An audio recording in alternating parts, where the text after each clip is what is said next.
Mukunda jewellers మొట్టమొదటి factory outlet ఇప్పుడు కూకట్పల్లి, కొత్తపేట్, సోమాజిగూడ మరియు ఖమ్మంలో.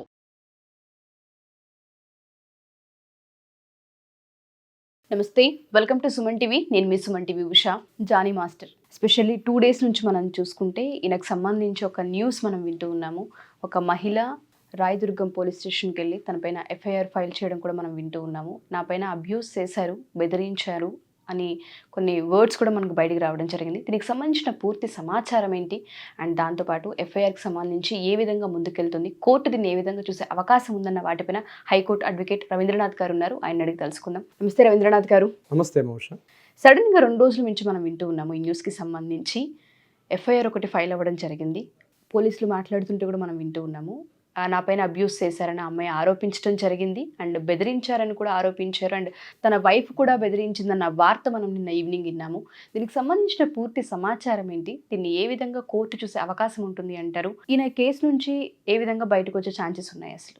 లైంగిక వేధింపులు, లైంగిక అఘాయిత్యాలు, అత్యాచారం ఇట్లాంటిది మహిళల మీద సంబంధించి కొన్ని ప్రత్యేకమైన సెక్షన్స్ కూడా ఉన్నాయి. ఈ మహమ్మద్ జానీ పాషా ఎవరైతే కొరియోగ్రాఫర్ ఉన్నారో ఇతనికి సంబంధించి ఒక 0 ఎఫ్ఐఆర్ని రాయదుర్గం పిఎస్లో నమోదు చేయడం జరిగింది. ఆ ఎఫ్ఐఆర్ కాపీ కూడా మనం ఆల్రెడీ వేస్తున్నాం లైవ్లో.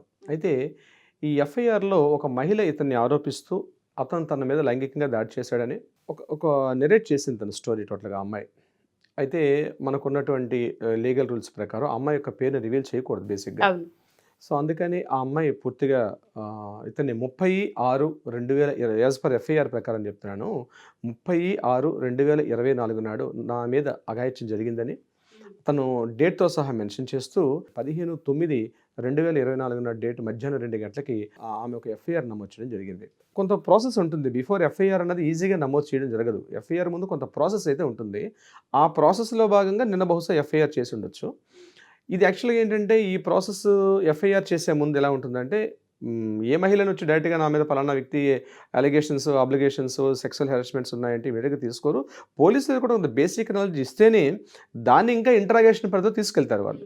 సో కొంత బేసిక్ నాలెడ్జ్ తీసుకున్నారు దానికి. లేకుండా అయితే డైరెక్ట్గా ఎఫ్ఐఆర్ చేసే విధానం అయితే ఉండదు. బయట రకరకాల రూమర్స్, వార్తలు అవన్నీ కోర్టు అవన్నీ పరిగణలోకి తీసుకోదు.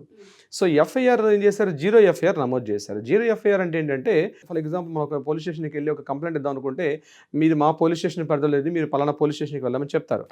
సో 2018లో వచ్చిన కేంద్ర ప్రభుత్వ చట్టాల ప్రకారం ఎలా మారిందంటే, మనం ఎక్కడైనా ఎఫ్ఐఆర్ నమోదు చేసుకోవచ్చు. ఎక్కడ కంప్లైంట్ చేసిన పోలీసులు తీసుకొని కంప్లైంట్ నమోదు చేసుకొని ఏ పోలీస్ స్టేషన్ పరిధిలోకి వస్తుందో ఆ పోలీసులు దాన్ని ఫార్వర్డ్ చేస్తారు. This is called 0 FIR. So ఈమె రాయదుర్గం పిఎస్లో ఈవిడ కంప్లైంట్ చేయడం జరిగింది. బట్ ఈవిడ ఉన్నటువంటి పరిధి అంతా కూడా నార్సింగ్ పోలీస్ స్టేషన్ పరిధి వస్తుంది కాబట్టి నార్సింగ్ పోలీస్ స్టేషన్లకి ఇది ఫార్వర్డ్ చేయడం జరిగింది. సో ఇదంతా ఇట్స్ కాల్డ్ 0 ఎఫ్ఐఆర్ అనే టెర్మినాలజీ ప్రకారం నేను చెప్తున్నాను. సో తను ఏదైతే అబ్యూజ్ చేసినట్టు తన మీద ఎలా చేసిన విషయాన్ని కూడా ఆవిడ నెరేట్ చేసింది. అందులో ఉన్నటువంటి ఎఫ్ఐఆర్లో ఆవిడ ఏదైతే కంప్లైంట్ చేసిందో దాని యొక్క నేను స్టోరీ చెప్తాను. ఈమె ఇన్ ద ఏజ్ ఆఫ్ 16 ఏళ్ల వయసు ఉండేటప్పుడు ఈ జానీ మాస్టర్ గారితో ఒక టెలివిజన్ షోలో తను ఒక పార్టిసిపేట్ చేసిందని. ఇప్పుడు అమ్మాయి వయసు 21, 22 ఇయర్స్, 23 మధ్యలో ఉన్నట్టుగా తెలుస్తుంది.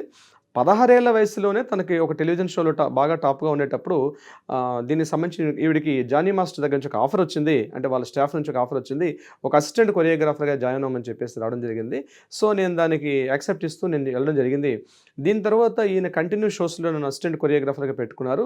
నేను ఫస్ట్ టైం బాంబే వెళ్ళాను. బాంబే వెళ్ళేటప్పుడు ఒక హోటల్లో మా పేరెంట్స్ అప్పుడు రాలేదు, మా మదర్ అంటే నాకు కావాలని వీళ్ళు చేశారు, టికెట్స్ లేదని, అకామిడేషన్స్ లేవని చెప్పి కేవలం నాకు మాత్రమే సింగిల్గా ఒక టికెట్ చేయడం జరిగింది. నేను వెళ్ళేటప్పుడు నేను బాంబే హోటల్ రూమ్లో ఉండేటప్పుడు నా మీద జానీ మాస్టర్ గారు ఒక నైట్ టైం వచ్చి నన్ను చాలా అత్యాచారించే ప్రయత్నం చేశారు. బట్ నాకున్నటువంటి అంటే ఏమీ చేయలేని పరిస్థితుల్లో నేను కోఆపరేట్ చేశాను. ఆ టైంలో చేయాల్సిన పరిస్థితి వచ్చింది నాకు. అంతేకాకుండా ఈ విషయం బయట ఎక్కడని చెప్తే నేను ఖచ్చితంగా నిన్ను చంపేస్తానని చెప్పి బెదిరించారు ఆయన నాకు. సో నేను అక్కడి నుంచి ఉండడం జరిగింది. బట్ నా ఏజ్ కూడా అది ఇంకప్పుడు 16 ఇయర్సే. సో ఇంకా అప్పటి నుంచి నేను కంటిన్యూ నాకు ఆ ఫ్యాషన్ ఇండస్ట్రీ, నాకు కొరియోగ్రఫీ చాలా ఇష్టం కాబట్టి నేను ఆయనతో ట్రావెల్ చేస్తూ ఉన్నాను. ఆయనతో పాటు అక్కడ నుంచి ముంబై, అలాగే చెన్నై, హైదరాబాదు, బెంగళూరు నేను ఆయనతో పాటు ఖచ్చితంగా తిరుగుతున్నాను. ఇంకా ఎక్కడికి వెళ్తున్నా అవుట్ స్టేషన్కి వెళ్ళేటప్పుడు మా పేరెంట్స్ నాతో రాకుండా, టికెట్స్ లేవని, అకామిడేషన్స్ లేవని నేను ఎప్పుడు కట్ చేస్తూ పెడుతున్నారు.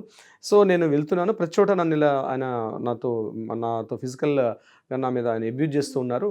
ఈవెన్ హైదరాబాద్లో నేను మా ఇంట్లో ఉండేటప్పుడు కూడా చాలాసార్లు మిడ్ నైట్ రావడం నా మీద చేయడం జరిగింది. సో ఈ హెరాస్మెంట్ తట్టుకోలేక నేను ఈరోజు నేను కంప్లైంట్ చేయాల్సి వచ్చిందని చెప్పి ఆవిడ ఎఫ్ఐఆర్ రిపోర్ట్లో మెయిన్ కీ పాయింట్స్ చెప్పారు.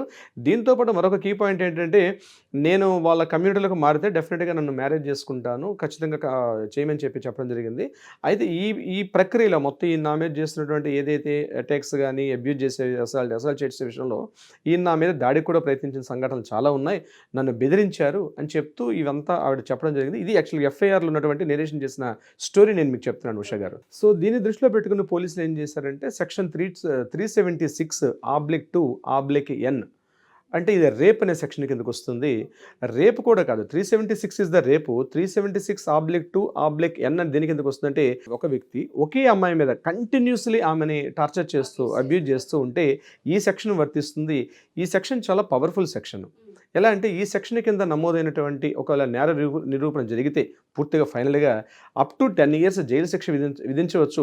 ఇంకా క్రిటికల్గా క్రూయల్గా ఉన్న పక్షం ఎవిడెన్స్ బలంగా ఉన్నట్లయితే ఇతనికి మరణదండన కూడా విధించే అవకాశం ఉంటుంది ఈ సెక్షన్ యొక్క దీనికి సంబంధించి. సెక్షన్ 376 అన్నటువంటి ఒక సెక్షన్ వేయడం జరిగింది. నెక్స్ట్ 506 వేశారు. 506 సెక్షన్ కూడా చాలా పవర్ఫుల్లే. అది కూడా క్రిమినల్ ఇన్హిబిటేషన్ అంటారు దాన్ని, యాక్చువల్గా ఇంటిమిటేషన్ అంటారు యాక్చువల్గా. ఇది చాలా పవర్ఫుల్. అంటే ఏంటంటే, బెదిరింపు చేయడం. 506 అనేది అంటే బెదిరించడం అంటే ఇందులో 2 రకాల బెదిరింపులు ఉంటాయి. అంటే మామూలుగా బెదిరించడం, తీవ్రంగా బెదిరించడం. మామూలు బెదిరింపు అంటే నేను అంత చూస్తా, నా పని చేయకపోతే బాగుండదు, ఇట్లా దిస్ కాల్డ్ బెదిరింపులు. దీనికి కూడా నేను చెప్పినట్టు వినకపోతే నీ అంత చూస్తా ఇట్లాంటిది. అది తీవ్రమైన బెదిరింపులు. నువ్వు కానీ నా పని నేను చెప్పినట్టు నువ్వు చేయకపోతే నేను చంపేస్తా, నీళ్ళు తగలబెడతా, నీ ఆస్తులు స్వాధీనం చేసుకుంటా, లేకపోతే మొత్తం నీ మీద నేను చేసిన అన్ని కూడా మొత్తం నేను సోషల్ మీడియాలో పెడతా, ఇగో నా దగ్గర మొత్తం ఇన్ని ప్రూఫ్స్ ఉన్నాయి, నీ ఎంత చూస్తా, నేను చంపేస్తా అని తీవ్రమైన పదజాలంతో చేసేదని 506లో 2 సెక్షన్స్ ఉంటాయి. అయితే అక్కడ ఆబ్లిక్స్ ఏం పెట్టలేదు, 506 అన్నారు. దీనికి కూడా నేర నిరూపణ అయితే ఖచ్చితంగా అప్ టు 10 years జైలు శిక్ష ఉంటుంది. కానీ సామాన్య బెదిరింపులు అయితే మాత్రం 1 to 3 years వరకు మాత్రమే బెదిరింపులు ఉంటాయి. తీవ్ర బెదిరింపులు అయితే అప్ టు 10 years వరకు కూడా చేసే విధంగా ఉంటుంది. ఇది ఒక సెక్షన్. ఇక మూడోది ఏం పెట్టారంటే, సెక్షన్ 323 అని పెట్టారు.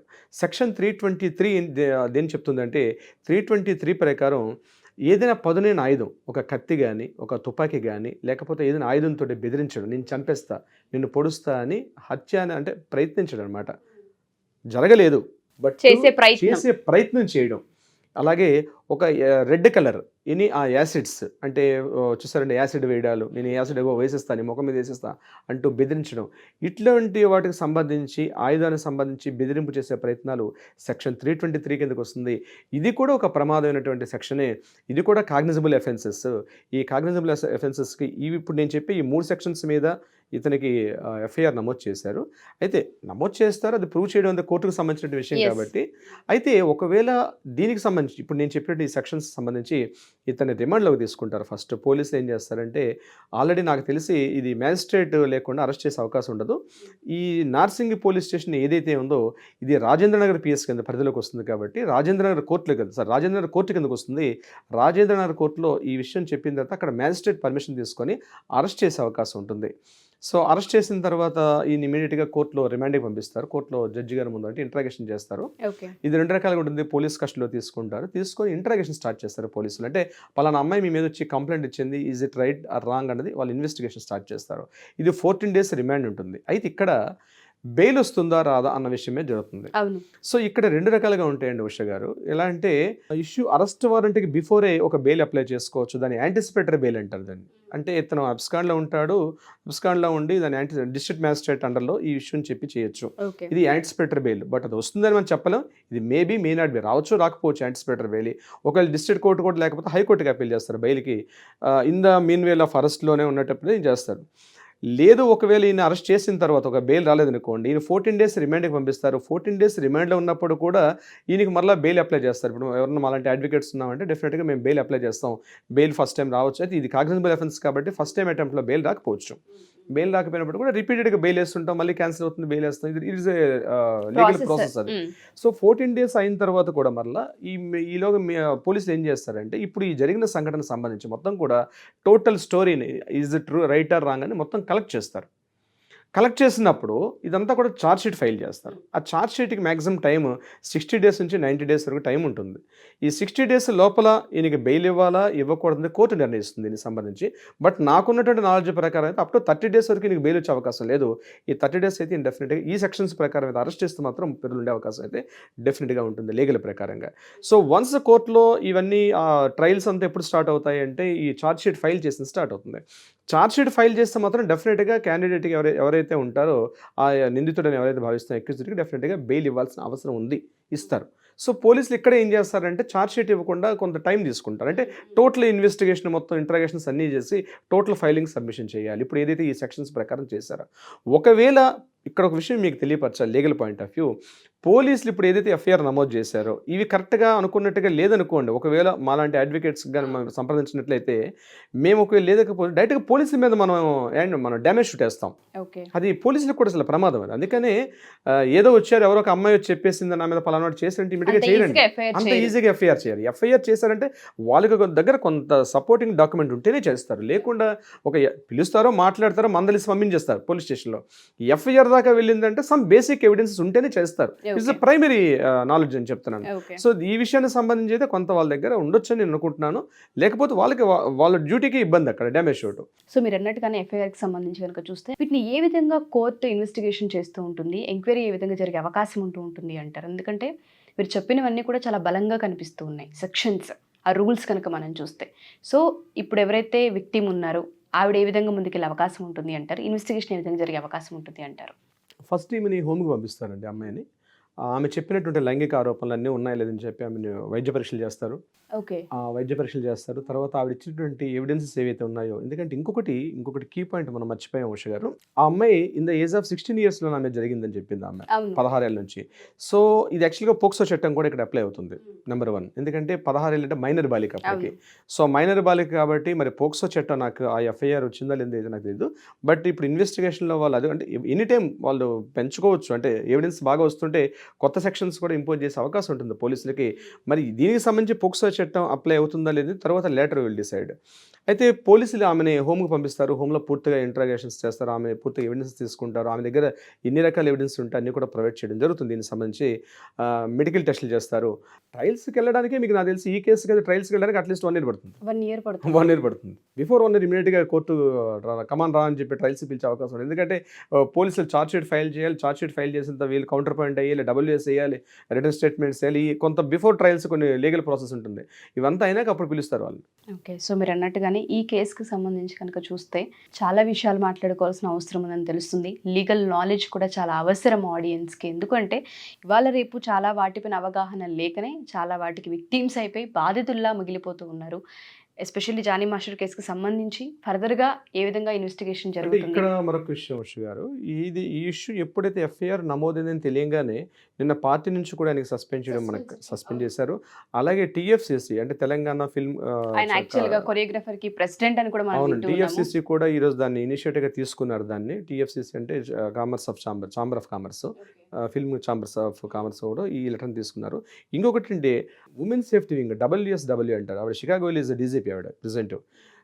ఉమెన్ సేఫ్టీ వింగ్ WSW అని ఒక విభాగం ఉంది, మహిళా విభాగం. ఆ మహిళా విభాగం నుంచి వీడికి వచ్చింది. యాక్చువల్లీ కంప్లైంట్ చేసిన తర్వాత ఇమీడియట్గా కంప్లైంట్ తీసుకోలేదు. దీని వెనకాల ఒక మహిళా సంస్థ కూడా వచ్చి వీటితో కోఆపరేట్ చేశారు. సో ఈవిడ ఫస్ట్ అక్కడ కూడా వెళ్ళారు, ఉమెన్స్ వింగ్ కూడా వెళ్ళి మాట్లాడడం జరిగింది. సికాగోయిల్ గారు కూడా మాట్లాడుతున్న ఒక స్టేట్మెంట్ ఇచ్చారు. ఏంటంటే మా దగ్గరికి కొంతమంది వచ్చారు, కొంతమంది సినీ ప్రముఖులు కూడా రావడం జరిగింది. దీని వెంబడి మీరు చేయాలంటే ముందు దీనికన్నా బిఫోర్ మీరు మాకు పిఎస్కి వచ్చే ముందు అంటే పోలీస్ స్టేషన్ లా అండ్ ఆర్డర్కి వచ్చే బిఫోరే మీరు దీన్ని పోష్ యాక్ట్ ఉంది మీకు, prevention of sexual harassment act 2017 ఉంది కదా, అంటే మీరు ఎందుకు చేసుకోలేదు ICC అంటే ఒక ఇంటర్నల్ కోర్ కమిటీ ఉంటుంది వాళ్ళకి, అక్కడ మీరు కంప్లైంట్ చేయాలి కదా మీరు అని మేము కూడా చెప్పడం జరిగింది. దానికి ఇమీడియట్గా వాళ్ళు ఇనిషియేట్ తీసుకున్నారని చెప్పడం జరిగింది. ఎప్పుడైతే సికాగోయల్ గారు స్టేట్మెంట్స్ వచ్చిన తర్వాత TFCC వాళ్ళు ఈరోజు మార్నింగ్ సమావేశమై ఇమీడియట్గా దీన్ని కేసుని ఈ పోషో యాక్ట్ ఇంటర్నల్ కోర్ కమిటీ ఏదైతే ఉందో కోర్ కమిటీ నుంచి కూడా మాట్లాడడం జరిగింది. ముఖ్యంగా అంతర్గతంగా ప్రతి సిబ్బందిలో ఉండాలి, ప్రతి ఆఫీసులో కానీ ప్రతి ఎక్కడైతే మహిళలు వర్క్ చేస్తారో ప్రతి ప్లేస్లో కూడా ఒక కోర్ కమిటీ ఉంటుంది. ఆ లైంగిక ఆరోపణలు ఇమీడియట్ డైరెక్ట్ కోర్టుకి వెళ్లకుండా బిఫోర్ ఈ కమిటీ ఇక్కడ నిర్ణయించాల్సిన పరిస్థితి వస్తుంది. సో నిన్న వాళ్ళు అది కూడా మాట్లాడడం జరిగింది. సో అంటే ఇవన్నీ కూడా ఎందుకంటే ఎఫ్ఐఆర్ బలంగా ఉంది కాబట్టి ఇమీడియట్గా ఇవన్నీ యాక్షన్స్ జరుగుతున్నాయి. మనం అర్థం చేసుకోవాల్సిన విషయం ఇక్కడ బయట రూమర్గా మనం మాట్లాడుకున్నప్పటికి కూడా ఇవన్నీ బలంగా ఉన్నాయి కాబట్టి బహుశా ఆయనకి యాక్షన్ జరుగుతున్నాయి నేను అనుకుంటున్నాను. బీయింగ్ ఎన్ అడ్వకేట్ వెర్షన్ అని చెప్తున్నా.